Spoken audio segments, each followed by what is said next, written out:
Project Swyft was created to find that invention out there of all the new technology. What's going to make a difference? What's going to be the thing that lets you create a better city?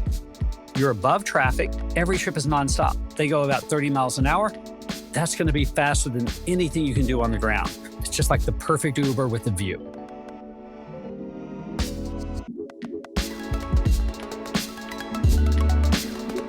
Welcome to the Building Culture Podcast, where we explore holistic solutions to crafting a more beautiful, resilient, and thriving world through the built environment. I'm your host, Austin Tennell. If you are in the market for high quality windows or doors, whether residential or commercial, new construction or remodels, I highly recommend you check out Sierra Pacific Windows, who we use at Building Culture on a lot of our projects, as well as if you are in the state of Oklahoma, check out One Source Windows and Doors, and want to thank them for sponsoring this podcast. Jeral, thanks a lot for coming on the podcast today. Thanks, Austin. It's great to be here. This is going to be a unique episode because I think you're a real kind of like pioneer and innovator, and I think a lot of people listening might start off pretty skeptical, as I myself started off pretty skeptical, but the more I learned about it and thought about it, it was really an intriguing idea, and I'm being a little bit vague here. Because before we jump into the what, I actually want to start with the origin of how this came to be when you talked about, Google, campuses, walkability, stuff like that. And can you kind of talk about where all of this came out of? And then we'll get into the actual solution you guys came up with for urban transportation in the 21st century. Sure thing. Yes. Swift Cities started as Project Swyft within Google's real estate division. Google's real estate division has its very active R&D program to think of the future of buildings, to think of the future of how we live and work. But it was only that focus was situated around Google's campus needs. As an employer of hundreds of thousands of people with campuses that could have up to 75 buildings, there was a lot at stake for getting it right. We were, as an example, Google's headquarters are in Mountain View and then also the Sunnyvale campus, where normally 90% of the people would drive to work in that sort of suburban environment. Probably 95% would drive to work. Google had gotten that down below 70% by running very, very massive fleet of employee shuttles, by having a strong bike program, by having other TDM, traffic reduction programs. And so amazing things had happened. By reducing the number of cars to campus, Google was able to get permission from the city to grow. When you can do something like that and add a few million square feet of Silicon Valley office space, it's really valuable. But Google corporations, sort of the corporate campuses, this is back in 2017, 2018, we're at an inflection point. The idea of suburban office buildings surrounded by acres of parking, the writing was on the wall that was not the future. That was not the place where employees wanted to be coming to work. So there was a future vision of what does a new campus look like? What's the right campus environment? And it was not just a corporate campus. It involved housing, it involved open space, recreation, all of those things. One of the things that it centered around was not having a whole campus centered around the automobile, which means it can't be all about streets, it can't be all about parking. And if you go to sort of a thorough version of the story here, Austin, sorry, but if you needed to put all of that parking underground, then it's super expensive and it doesn't make sense. So with a lot at stake, Project Swyft was created to find that invention out there of all the new technology. What's going to make a difference? What's going to be the thing that lets you create a better city? Being within Google, I think people's first reaction was it's going to be Waymo. Second vote was going to be flying cars. We were right next to Kitty Hawk. And we had to go through and say, no, actually, none of those things solve the problem of movement in a tight area. They can be great for solving certain problems, but moving a lot of people around a 3 to 5 mile dense area, anything on the ground is sucking the same traffic as anything else. And numerous more problems that I can list with EV2Ls in that scenario. So that's when we got the permission to try something new. Got it. Okay. Yeah. No, I love running into kind of the obstacles of realizing what wasn't going to work. Yeah, so let's actually get into what is the solution. And, we're going to dive deeper here, but kind of high level. What is the solution that you guys ended up coming up with that turned into Swift Cities?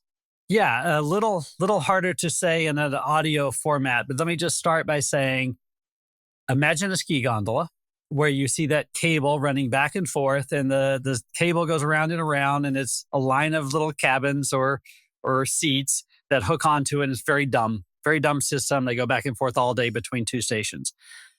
Take that paradigm, poles, cables, very simple. Now make it where the cable's not moving, but the vehicles drive themselves along the cable. At first glance, that doesn't change a whole lot. Now let me add in the fact that every time you reach a post, you can tie in new cables. So now every time it reaches a post, that vehicle can turn and switch and go in different directions. Intersections.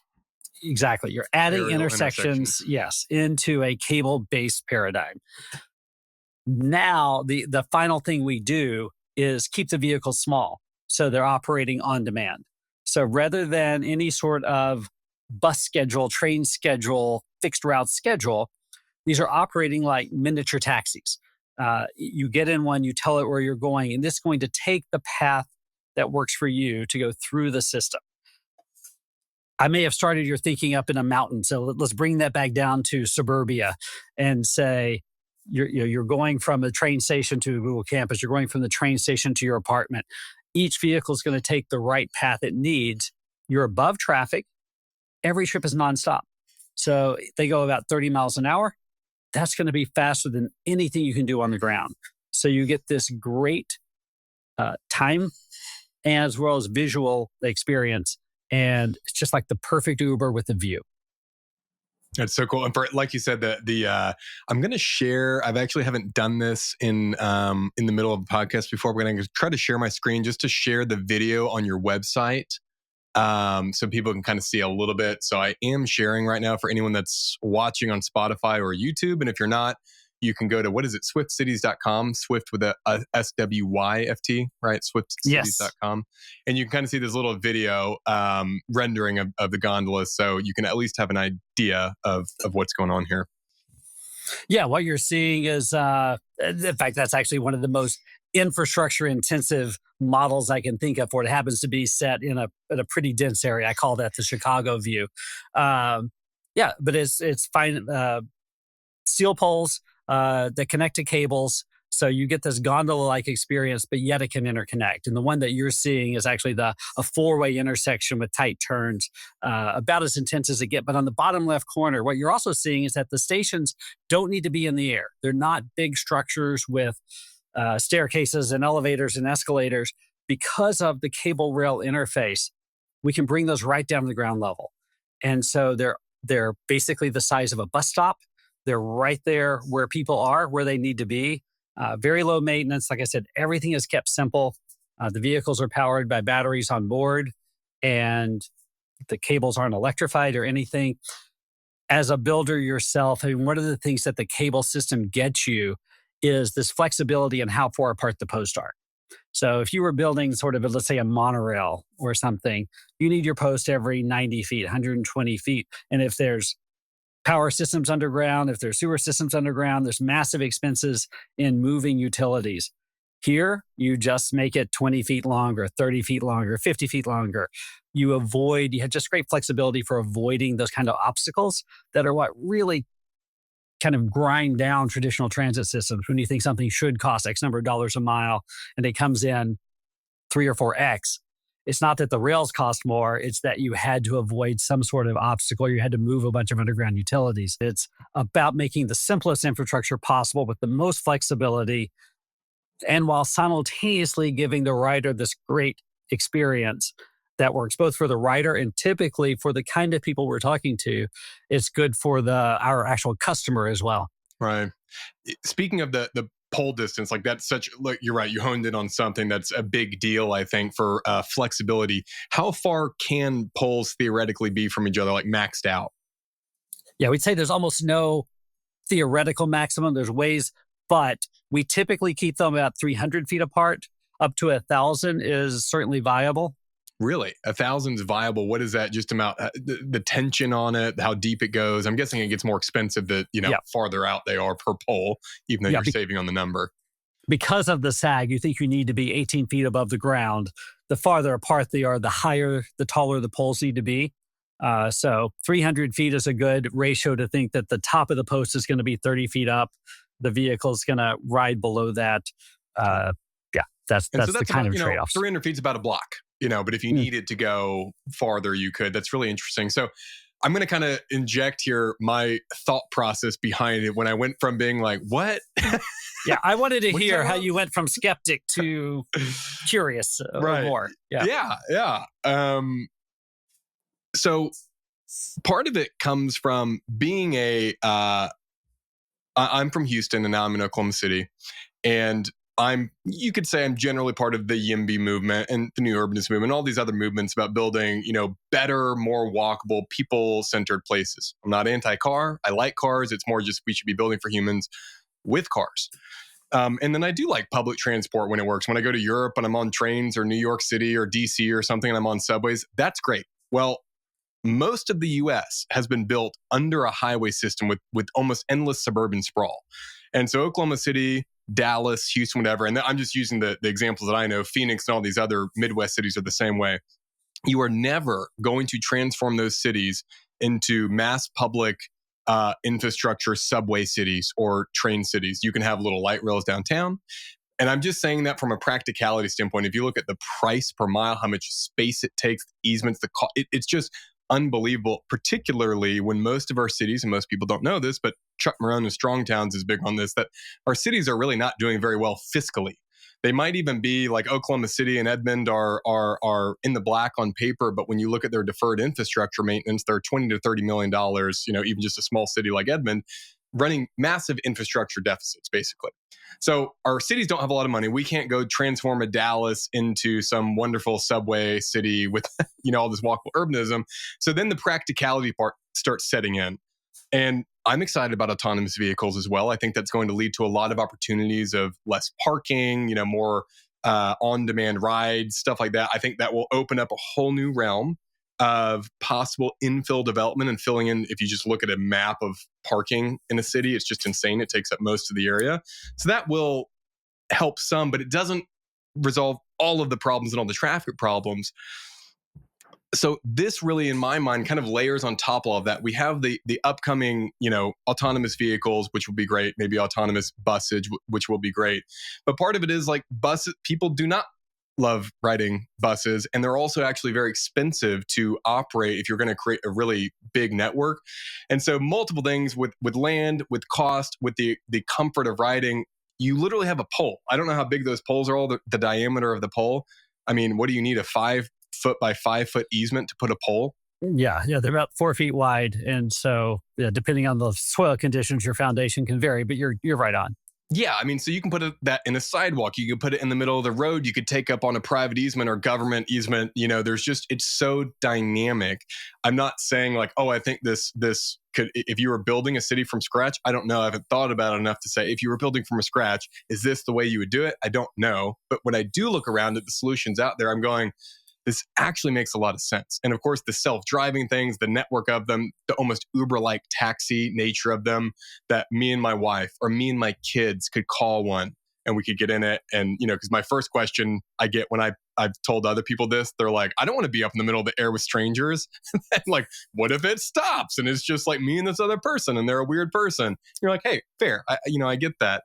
But I think you've actually kind of solved a lot of these things and the technologies where it needs to be, where some of this could work. Yeah, I think things that you said, several things in there that are worth hitting on. So, rail infrastructure especially is very hard to retrofit on cities, but we're trying. And so where we have it, and I'll pick Dallas as an example, we've got to maximize it. Where rail really can fit into cities, and you look at what some things they've done in Los Angeles, is when you can take an existing or an old rail line, then it can be pretty cheap and fast to put that in. The problem being that it often went to the backside of warehouses and things. So you can have the rail, but now you're a half mile or a mile or 2 miles from where you really wanted to be. I was remembering during COVID, There were no rental cars available, so I flew into Dallas. I took the train to downtown, and there's a stop called University of Dallas. I know University of Dallas. It has a little tower. Like, I would looked out the window to find it and realized I don't know where the University of Dallas is, but it's not at this stop that is labeled University of Dallas. It's got almost a mile connection in the Texas heat. It's not a friendly place to be. So one of the ways that we work is by making that last mile connection fast, efficient, and affordable to put in that infrastructure. It's going to say if you could spend 10% extra on your train system, you could probably double ridership by doing something like this that solves that last mile connection. That's a great point. I'm not trying to speak against trains or subways or something. It's more like where you can do them, great, but it's so kind of sparse. So you really do need something else layered on that can help, get people where they need to go in various weather conditions too, and get them a lot closer to their final stop. And then there's a second category of public sector customers that we have that's now, we got 1, 2, 3, 4, 5, 6 cities that fit a different description, which is they were all fast-growing suburbs focusing on greenfield development. And for 30, 40 years, they've been the place to be, new developments all the time, one right after another, not just housing, but then you get these pocket sets of high-rises out in the suburbs, master planned, giant streets. And then all 6 of them are right at the point where they're somewhere between 95 and 100% built out. And they look at the economic model that built the city, which is, come here and build new things, and we're just going to roll out all this infrastructure. And I think they all look at it and go, our city's basically, all of that empty land is full. Our economic model has been about bringing new growth. The only way we can do new growth is to infill. And if we're going to infill, we're putting more traffic on those streets that we so carefully planned 50 years ago that were going to be all about cars. But that's not going to work. And we never left room for trains. And because of our sprawling suburban patterns, buses are never really going to be effective. And they're just like, oh no, what do we do? There's no option out there for us until this came along. And so there's a few use cases, and it's about economics in cities. Yeah, this was designed, I'd say, for a private sector real estate owner operator who has ROI. Cities think in the same terms. It's financial. It may be more tax-based and tax revenue. It's a different set of dollars, but they've got to make the hard decisions just like a private sector customer would do as well. I think that's a great point that you said, that cities have been expanding and bringing more people, building to kind of like generate the income to cover everything. But now that they're hitting the limits of that, in order to even maintain what they have, they actually are going to have to add density. But like you're saying, traffic just gets worse if you try to just put more cars in the same streets that you designed 50 years ago. I'm going to share a little trick we use at Building Culture. So if you're designing a house, you have to have egress windows or egress in any bedroom, for example. And the problem with that is egress windows are very large, especially if it's a double hung window or something like that. And because of design constraints, sometimes we want a smaller window if it's in a dormer or just for the hierarchy of the elevations. Well, a really cool trick that we use with our Sierra Pacific windows is we'll take something from their urban casement line, and we'll put what's called a piano hinge on it. And so rather than kind of a normal casement that kind of slides open where only part of the window is open, this is almost like a door hinge. And so the entire window opens, and you can meet egress with a 2 foot by 4 foot window, a 2040 window. It's the smallest possible egress window anyone makes. And that's a nice little design trick. If you're as nerdy as I am, you will actually think that's really cool. So check out Sierra Pacific Windows. And if you are in the state of Oklahoma, check out One Source Windows and Doors. We at Building Culture use both of them regularly. What's interesting about this, and I hadn't really thought about this till we were talking, but it seems like something that could certainly start in a small area. Like, it's not like, hey, you got to cover all of Dallas with this. It's like you could really start in like you said, a 3-mile radius and start a system like this and then add on to it. Or maybe it's even a closed system that then once again gets connected by trains or whatever, other autonomous vehicles, stuff like that. Is that how you think about it? That it really could kind of start off in a small district or neighborhood or city center or something like that, and then be added on to? Yeah, the modularity I didn't highlight, but that really is another piece that's kind of the game changer, designed like Legos, that anywhere you built the system, maybe it's just 3 or 4 stations to start, but you can add on in any direction. And that's very valuable because your cost of adding on actually goes down a little bit. You put in the early maintenance station and things like that, but your ridership potential goes up exponentially. So if you had 4 stations, that's 12 different pairs of trips you can match. If you double that to 8 stations, that's 56. You're going up more than 4x as you grow. So you get this, it's called network effects. And you kind of saw it from, I guess, early probably telegraphs and telephones and then fax machines, but social networks. The more people who are in the network, the more places it connects, the more valuable the network becomes. You don't often see that in infrastructure. And yet you're going to see that in infrastructure. That we kind of worked through this with some of the real estate people at Google of, boy, if it's 3 or 4 stations, it's a nice to have. But as it gets a little bit bigger, well, the next apartment building along the way, they want to be connected because now you've got all those jobs that people could go back and forth between. And once you have a few apartment buildings connected, well, now the next real estate developer who's building office really wants to be connected. And it just has this way of just exponentially growing the demand. And really, there's no ultimate limit to how much of the demand we can serve. It's really interesting. I'm assuming that software and kind of like AI is very helpful in kind of generating. It's not like someone's managing the network. If someone calls it on their phone, kind of like an Uber or a taxi, the system is working out the most efficient unit to call to that location, pickup location. How does that work? Yeah, and that's where I've been in this field for 20 years, and the last few years have really allowed a lot of things to happen that would have been difficult before. And so we start from a paradigm, though, where all the vehicle movement is based on very prescriptive written code. For a safety regulatory point of view, you want to be where somebody can look at the code and be sure that vehicles are not going to collide. But what about this scenario? Here's the code that's going to kick in. But there's a layer above that we've planned in to say, all right, this is your machine learning layer, your AI layer that can, at the surface level, see, okay, every day at 8:13, the train arrives and there's a big demand. I need to start moving vehicles that way, 5-6 minutes ahead of time. But also all the things that can't be predicted, that things don't happen the same every day. That extra AI layer is looking to add another 30% of efficiency into what we're doing. And the system's very efficient, very economical, but improving it by 30% is just truly game changing. We're seeing situations where systems can pay for themselves. I wouldn't want to say it's the base case, but you take that, those are going to be probably most of our early adopters. And now you can cut costs by 30% below that or improve efficiency. Now you've just expanded the number of possible systems where that meets. And then there's a whole nother category that maybe they don't pay for the infrastructure, but they certainly cover their operational costs.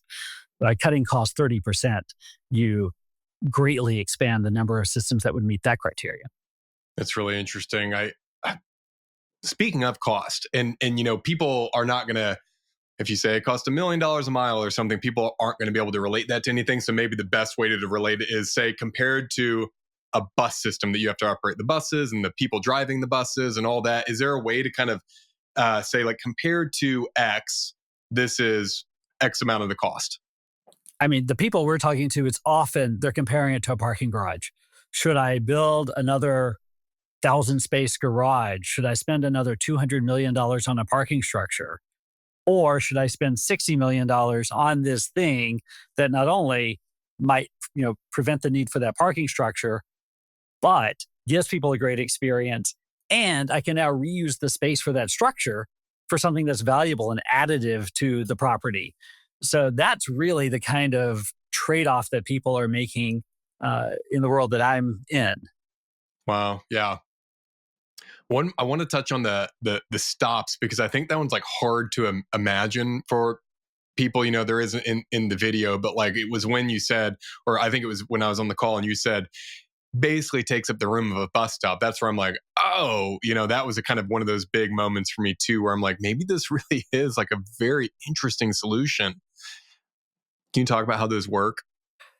Yeah, I mean, and just to re-emphasize too, to make it clear, the main line is still going by overhead, but only the people who need to go to that stop, they're merging off to the side.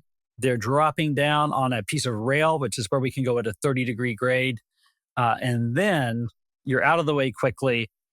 You now need uh, basically 22 to 28 feet, could give you two vehicles stopping at a time at a platform that's just a simple, again, concrete pad, like a bus stop.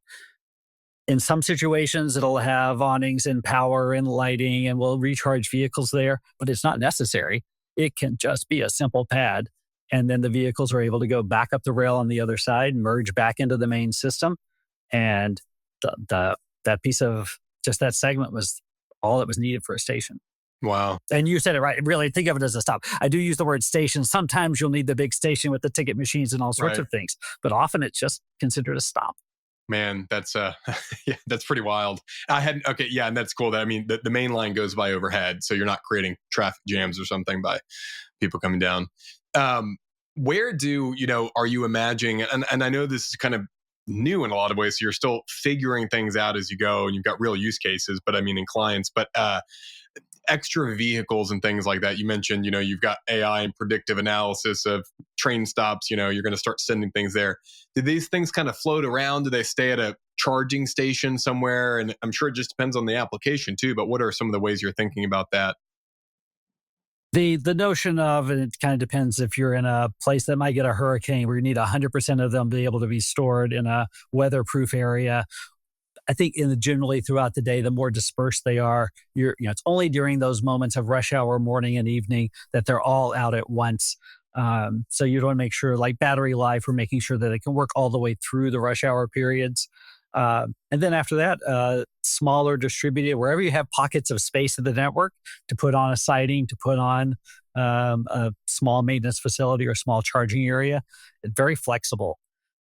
I think there's one more thing about cost. When you think of other forms of monorail, people movers, trains, whatever infrastructure, 90 something percent of the cost was in the infrastructure. So once you've built it, the number of trains you're running doesn't really make that much of a difference. For us, the infrastructure is really inexpensive. It's going to be the car. So now you have a much tighter control over how much I'm spending. If I'm only moving a few people, maybe I just have one small remote parking lot that I'm serving. You just need a few cars and your costs are low. If you're moving thousands of people because you really went all in and you move your parking to the fringe and you've got thousands of trips, you're going to need a lot more vehicles, but that's okay because you're getting the value from it. So the ability to match your expenditures with the actual demand and the actual value you're getting from it, I think it's a great piece of flexibility that it was a bonus for how it was designed. It just reemphasizes that the design works so well in so many ways. When I was talking to someone about transportation not long ago, right before I came across you, we were talking about how ideally, to put, and especially in these Midwest cities where I am, in California too. I mean, it's a very car-centric city, LA, for example. To have an experience that could perhaps even be nicer than a car, because people do generally like having a car and having this private thing they can get and going. And one of the things about buses and mass transportation, especially people that are not used to it, sometimes they really don't love that experience. You don't know who you're around and all that. And I'm not saying that's a bad thing. I'm just kind of talking about general cultural issues. These, in my mind, maybe have the potential to be that nicer than a car experience. I mean, you're up high, you're in this private suite, you're kind of going by things, gliding along. It seems like it could be a very nice experience. Yeah, and it's going to have to be the competition. You're referencing, bus or train as competition. The reality is the competition for us and the competition for buses and trains and for anyone is going to be inexpensive self-driving cars. The Waymoification of cities. I mean, I will completely defend safety way up, mobility, especially for people who may have been too young, too old, didn't have a license, were incapacitated in some way. Their ability to get around cities now with a low-cost transportation mode will be way up. The evidence is pretty clear that you're looking at triple the vehicle miles traveled, which, if you've got empty streets, is not a problem. If you've got congestion, it's about to go through the roof. And so that world where people don't mind, they're playing video games in the car, they're watching movies in the car, they don't mind being stuck in traffic like they used to. It's a pretty scary world. And that's the place where if we want to have cities that move, that function well, we've got to make sure that we outperform that point of comparison. And I very much worry what's going to happen to our bus and train systems as those become more widespread, because early evidence is a lot of people are skipping their mass transit. They're not getting out of their cars and taking a Waymo. They're getting out of mass transit, taking a Waymo. Yep. I didn't know that statistic, but that makes sense to me. And the truth is, it's like our cities and our transportation, suburbia works until more people come. And all of our cities are growing. Our population is not going down. I know it slowed down some, but in America, at least in the US, our population is growing, and it's probably going to be growing for a while. And our cities are going to continue to grow as you've kind of got the rural going towards urban centers. Even if some of the smaller towns are starting to grow again, it's still like an urbanization pattern that's happening. And so I think you're right. If we're looking 20, 30, 50 years down the line, it's just going to get so much worse. And I was recently driving through Dallas and was reminded, because even though I grew up there, I don't spend much time there. I was just reminded of how, with that much growth and that building an urban pattern, how terrible traffic gets. And I think people do get used to it because you kind of have to, because you can't be in a rage every day, although I think that happens. But I mean, you just kind of adapt. But it really is a tremendous time suck. It's stressful. It's destructive in a lot of ways. Random question. Can you bring like a bike onto one of these or something? Yeah, our design focus is around you have to be able to support the wheelchair. And that gives you a form factor that at that point can accommodate a couple of bikes that's made for 5 adults. So yeah, you've got a flexibility in what you put in the vehicle. And have you figured out conditioning yet of like how they are, heated or cooled, or how are you thinking about that? Just that we're going to need to. I mean, that's a factor. It's mostly a design criteria on the battery life, on the battery size. That's can be pretty intensive. More than moving the vehicle, more energy may go to heating and cooling, depending on your environment. Right. It might be a hard, but it's like we've got plenty of air conditioning in small units. It's just a matter of figuring out how to exactly do it with these vehicles. Right. So I don't know if you can talk about which. Some maybe you can, some maybe you can't. Some of the clients that you're talking to, and I know you've said you started off in some in the private sector of people reaching out about they're building a really big campus, casino, or developer, some kind of development, and then also some public, municipalities and cities. Are you able to share anything about those first projects? Broadly, I'll just sort of categorize the private sector. All needs to fill some sort of transportation function. And yet the fact that you're doing it with something that gives a great user experience is a tremendous bonus. So ski resorts, a good example, where in that market, it's about being able to move people, but it's really about arranging your space differently. So ski resorts are always in very hilly, mountainous areas. They're very constrained. They have pockets of land here and there. So often they may have here's a little place I could build a hotel or a parking lot, but I can't put both together. I have another place over here that could be one or the other. So the notion that you no longer have to have your parking next to your lodge, next to your village, next to your, that gives them flexibility. We're not going to go up the mountains and over huge gorges like a traditional gondola, but we're really helping move people around the base and keeping them off that 1-2-lane road that typically runs through the town. Other examples, beach area, entertainment area. I mean, it's sort of all that situation.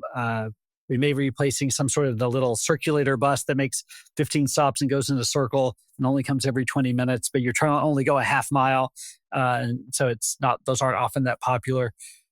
That's sort of the private sector side of it. There are some that are much more like traditional real estate development, where they're just, as I mentioned, trying to reduce parking, trying to keep people on site longer and give them a good experience. Then in the public sector, as I mentioned, there's the fast-growing suburban cities. And then there's some last mile connectors from transit. And in all of those, what surprised me is that even in a city setting, giving people that great experience matters to them. Giving them a way to say, this city is on the forefront of giving people a good experience. They're going to remember it. They're going to use it more often. They're going to bring their friends. It's not just something that a tourism destination finds valuable. It's actually anybody who wants their city to have a great transportation system that people look forward to using for a change. Yeah, very. And I don't know if you're there's some places in, I think, Texas. Are you able to like share any of that or no? And that's fine if you can't. Yeah, widely reported. Okay. Frisco, Plano, Texas are in suburbs in North Texas. Sugar Land is down in the Houston area. Yeah, so Sugar Land's the one that I'm familiar with, because I grew up there. And so that's when I didn't know if I could say it. I should have asked you ahead of time, but that's pretty interesting. They're doing a study, right? Because they basically maxed out on just what they can do. And there is no space to expand roads. Yeah, and theirs is a good example. And you can, if you're familiar with anything in that part of the country, where two freeways come together. And now you've got development on all four corners, but you really can't interconnect any of those. It's really hard to move. We have the same thing in Frisco and Plano, where you've got lots of development happening, but the freeway might as well be a river or a gorge or some natural obstacle because it's really hard to get across it. And yet you've got all this activity in a very small diameter of a circle, and yet it has these bifurcations in both directions. And you need something that lets you make that activity center connected. And so crossing railroad tracks, crossing rivers, crossing highways is another thing we do really well. I had not connected that about the highways specifically. That's a really good use case because you were so right. They really are massive obstacles. And there's studies out there that show how big of obstacles they are. And I'm even thinking of local examples of that, of a way to manage that and allow people to move more freely in a pretty cost-effective and comfortable way. That's what's still interesting to me is you can do these kind of small-scale projects and larger scale projects, and also kind of like add on and infill around some of these things. I think that's really the magic of it is how easily you can retrofit it, because there's just no other solutions. Period. Like whether someone likes this solution or not, like there's just not other things you can do to retrofit this easily, or not nowhere close to this easily that I can think of or have ever come across. Yeah. Sometimes I almost wish we didn't have as many positive features. You want to say, we offer better service, but we have a higher cost. It make it very clear what my sales pitch would be, but it's like, we offer better give and lower cost. And we didn't even talk about faster installation times. We have our first project set to be in place in 2027. And now 3 of our top 5 have said, well, if they can get in 2027, I want it in 2027. And the other one started a little ahead of you and like, yeah, but you can do it, and kind of look at the calendar. And that's, we're not going to say February of 2027, not 24 months from now, but like 28 to 30 months, it can get done. And just the fact that you can move that quickly, maybe it doesn't go as far, but each piece can add on, and you can actually, people can see tangible results. As an elected official, you don't have to say, in my first term as mayor, I started the first study, and in my second term as mayor, we will see the results of that first study. You can get the whole thing done in one term as mayor. So it just changes. And then the driving factor was, as a real estate developer, if I build 1 million square feet and it's 5 years until the transportation system comes in, then I have to build all of those 3,000 parking spaces I would have needed for that 1 million square feet. It doesn't help me that years later, I won't need them all. So you have to be at a speed that respects the fact that development's on a 2 to 3 year cycle.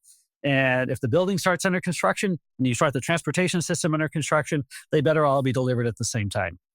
Gosh, that's a great point in that how time-consuming and difficult and disruptive typical infrastructure installation is of streets, or especially expanding streets or highways. I remember the I-10 expansion in Houston was something like 10 or 12 or something years. And I mean that's moving a lot of people, but this is actually pretty non-disruptive. You got to close long enough to put in a pole, and then things can go back to normal even if the whole system's not up yet. That's a really good point. So what have been some of the biggest What is people's first response? I'm trying to figure out, like, first response and then kind of overall response that you're receiving on this as you kind of get the word out there a little bit. I know you're not really shouting about it yet, I don't think. It seems like you're kind of talking strategically with people and you've got some stuff out there, but what has been people's general response? Well, I'll say let's make it a sample size of one. What was your initial skepticism and then your conversion, I'll say, to being a fan? My initial thought was gondolas.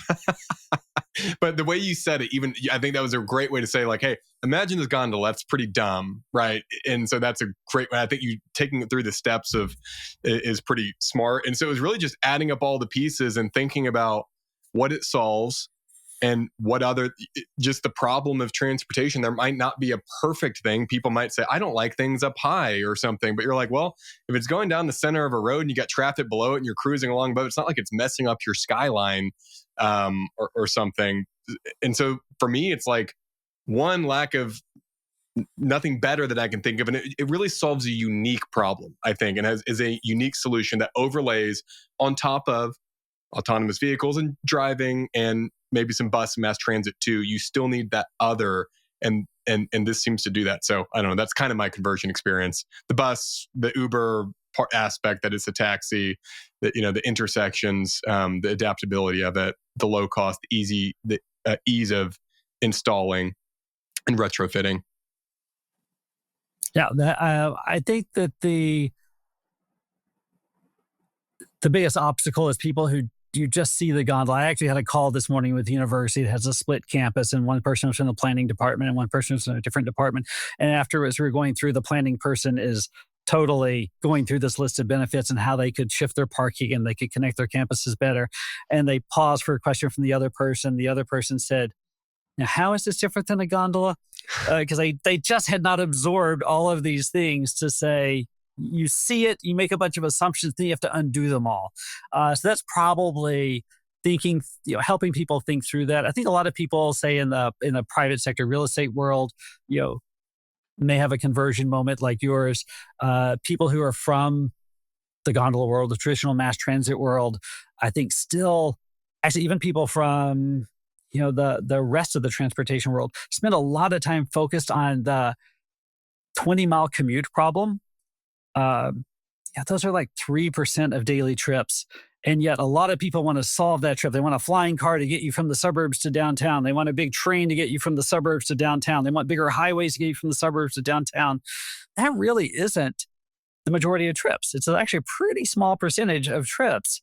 And I think a lot of people just don't realize the facts around transportation, where the gaps are, where the challenges are. So we're filling a gap that no one else is touching, which is awesome. We're also solving a problem that no one knew they had. And so you first have to educate them that actually your pain point was local. Not everybody's pain point. Your brain's going to quit, but no. My pain point was that I-10 was congested for an hour. Like, yeah, but that's one set of pain points. There's an entirely other set of pain points that no one ever had a solution for. And then we show up, and when the light bulb goes off, it goes off very brightly and it shines. And that's cool. Yeah. You actually made me think of something that I think is important to bring up.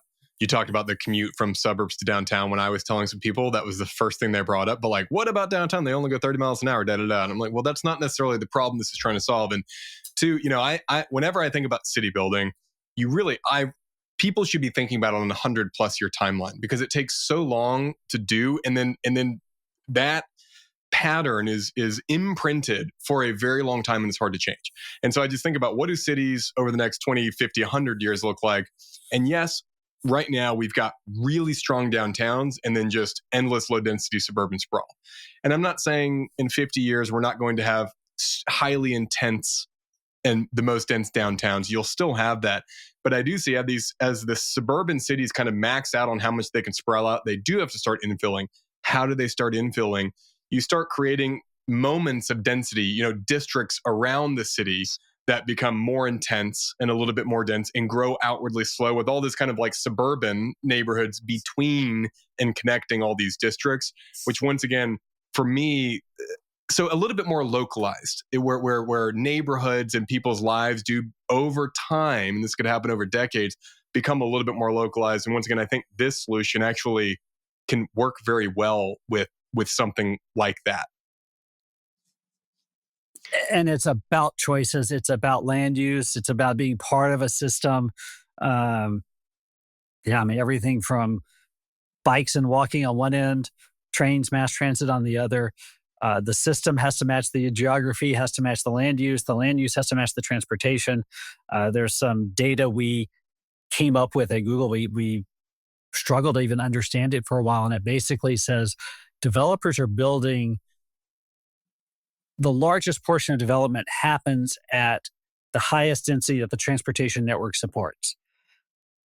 That's typically a car-dominated area. It's a certain level of density, and it's still sprawling and spread out. If you can push that a little bit to the right, push that curve to the right and say, now I can do 20% of the people through another mode, you don't just get 20% more density, you get 20% more density and 20% less parking, and you actually create some pretty awesome places to be just from shifting that curve a little bit to the right. And like you're going to be able to see urban form that you don't even it just can't exist today, or very rarely exists today because it can't. You're going to see a lot more of that as we get out there. I completely agree. It enables different patterns, and that will be very interesting because it's not like people actually love cars in the highway system. It's the convenience. It's not the feature, it's the benefit that I can get my car and go wherever I want. And that's really nice because a train, it's so centralized. It goes a line, you can't call it on demand, all that. And this is like, maybe I walk 2 blocks, get on something, and get dropped off 2 blocks from where I want to go. And that suddenly can be a really desirable choice. Are you guys raising any money right now or in the future? Is it for anyone that might listen and be curious to invest? I mean, we threw in a little bit of money for fun. Oh, right. Because we wanted to follow along. Yes, I mean, not at this exact instant, but who knows when people are going to actually be listening to this. So if you're in that space, info@swiftcities.com would be the place to get on that mailing list and see where we are at the exact moment that you're doing this. We anticipate doing kind of a small raise right now. We're keeping things, again, kind of quiet while by late summer, 2 projects should be under construction. And at that point is when we get to say, all right, welcome to the world. We are under construction. We have timelines. As I've already said, 2027 weeks. Once we nail down, we'll actually have vehicles running at the end of this year. And some people riding in very limited fashion early next year. And then full systems operating 2027. So we have a fundraising plan throughout that. So if that's your space, reach out now, and you'll catch it as early as possible in the cycle. That's really exciting. Yeah, that's pretty cool. You're going to have stuff going at the end of this year, and that was really going to be my last question: is what is, and you largely answered it, but what is kind of next? What's the next? If you can even imagine 5 years, next 5 years, what's the next 1 to 5 years look like in your mind, that kind of critical path and how you're thinking about this evolving? Yeah, these first few are going to be ones that we're very hands-on deploying. These are worldwide, Asia, Middle East, the Australia area, New Zealand, I'll say specifically, is one of the first 5 that are going to go in, and then in the US. And so very quickly, this scales to where we're just providing the technology. Local engineering, local design, local construction people are taking over. And once they do that, and once we've cross-trained them, there's going to be an explosion there of the number of these that can be happening simultaneously around the world. It just looks tremendous. One thing that if you'd asked me this a month ago, I would have said was 5 years out, was getting into the real estate side. As we deploy, another common theme is cities say, well, connect, or even private sector, connect these 8 things that I have right now. Let's see if I can move things together. And then for phase 2, we'll connect these other 5 things. And I look at that and say, no. Phase 2 is connecting those 5 empty parcels, those 5 way below market use parcels, the used car dealership and those sorts of things. That's going to be your next, because those are going to turn into very, very valuable places when we connect them. So I said, someday we get into the real estate side of this, not as developers, but probably as acquisition side. And we've now gotten reached out to by a good firm that's done some developments you would have heard of. And they're like, yeah, we want to be in on that side of it. So figuring out ways to work with developers to making, not just connecting what's there today, but making tomorrow happen. That's another exciting thing that's going to be happening way sooner than I had ever envisioned. That's amazing. And I can absolutely see that. I mean, it's the induced demand thing. When you bring the mobility to something, it enables it. I know from a developer perspective, if you said, give me a piece of land that has this next to it, it's like my mind of what we can build, it's completely different. The numbers are completely different.